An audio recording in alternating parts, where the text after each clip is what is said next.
Global skill development mission में आपका स्वागत है। I've got to introduce you to the concept of floating selections and moving your selected content and also duplicating your selected objects as well. So here's what I'm going to do. I'm going to use this second rusty washer as my example. So what I'm going to do is I'm going to flip back to the circular selection tool, the elliptical marquee tool, and you know what I'm going to do is I'm going to make use of the good old transform selection command, which we know all about now, just to help me along with this selection and really just to kind of speed things up for ourselves here a little bit. Okay, something like that I think should be good enough. It doesn't have to be perfect, and of course I'm kind of rushing things here just for the sake of time, so maybe something like that will be just fine for us. Okay, so we have this object selected. Maybe what I could even do is I could subtract out the center. I'll leave that up to you if you want to do that. What I'm now going to do, and this is going to introduce us to the idea of floating selections and moving our selections, is I'm going to head back to the first tool inside the toolbox, the Move tool. And what happens when I bring my cursor over top of a selection when the Move tool is activated? Notice that beside the black arrow, I get a pair of scissors, right? Meaning that if I click and drag, what I can actually do is tear the object away from the image. So think of this metal washer as now floating on top of your photograph. Okay, as a matter of fact, I can move it over top of other objects inside the image as well. The key to understand here, though, is that as soon as I deselect, this guy is now locked down on top of the image. Okay, let me show you some things here. Let me show you some examples of this. Give me a second here. I'm just going to pan over towards the left. I still have my marching ants, and there's this, actually this was a really cool object. It was like a rusty cylinder of some sort. It was maybe a ½ inch to 3/4 of an inch deep. It was kind of this cool object. I thought, wow, where the heck did I find all this stuff? Anyway, garage junk. I'm going to drag this rusty washer over top of the rusty cylinder, something like this, okay, just for a quick example. So now I have one object stacked on top of a second object, if that makes sense. And while I still have marching ants, I can sit here and fiddle around with the positioning of this selected object because, again, don't forget, he's floating on top of the image.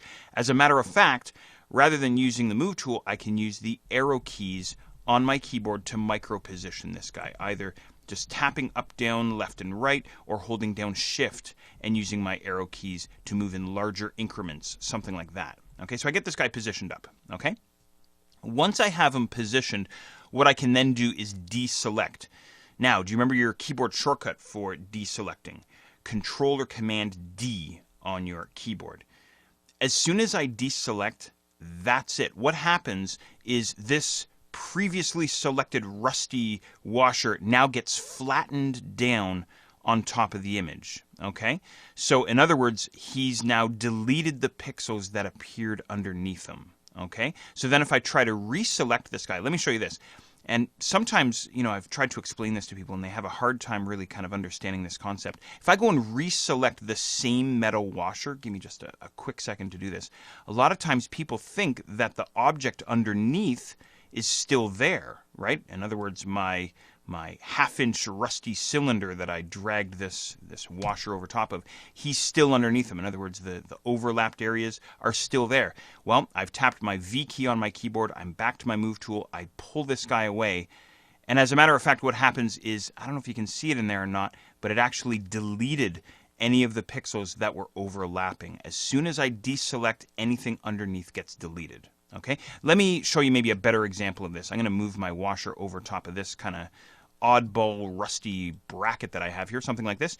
Deselect, Control or Command D, and then I'll tap my M key on my keyboard to go back to my marquee tool, my elliptical marquee tool, and I'm going to reselect this rusty washer here, something like this. And then when I tear the washer away from the image once again, something like this, what happens is those pixels beneath get deleted. They get toasted, okay? This is the concept behind floating selections, okay? So what happens in actuality is the area that the previously selected object occupies gets filled in with whatever background color we have selected at the bottom of the toolbox. That's how that works. Okay? So just be careful with this stuff. Okay. Now, I also want to show you how to duplicate selections. So here's my selection. He's a floating selection, so I can move him around and position him wherever I want on screen.